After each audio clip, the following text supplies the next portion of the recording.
अपहरणकारी को चकमा देखाई निजर जीवन बंचाइले छात्र। बालीगुड़ा अंचल में दुर्घटना घटी घटना बालीगुड़ा सहर में दंडपदर अंचल अष्टम श्रेणी छात्र पद्मलोचन नायक ट्यूशन पर जाउथबा बेले एक कार रे 5 जन दुर्बृत्त ठिकना पचारिबा बहाना रे अपहरण करथिले। बालीगुड़ा सभागृह निकट में छात्र जनक चतुरता देखाइथिले। परिश्रा लागुथिबा कही कार ओह्लाइथिले। दुर्बृत्तंकु आक्रमण करी सेमानंक कबळरू खसी पळाइथिले पद्मलोचन। घरे पहुंचीबा परे पद्मलोचन चेताशून्य होई पड़िथिले। घटना संपर्क में परिवार लोके जानिबा परे पद्मलोचन का बापा गिरिधारी नायक बालीगुड़ा थाना रे लिखित अभियोग करिसेंती। बालीगुड़ा थाना अधिकारी एक मामला रुजु करी तदंत चलाइसेंती।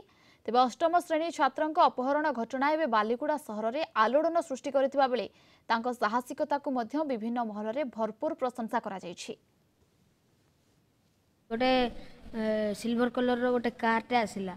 से कारटा आसिकी से जो फील्ड साइड रे गोटे स्कॉर्पियो अच्छे ब्लैक स्कॉर्पियो से पछुआड़े रखिला। से से मते डाकिला, बाबू शुणे शुणे नुआ सही कुआड़े बोली पचारला। मुझे जो पाखक गली से मत सांगे हाथ धरिकी गाड़ी भितर बसईदेला।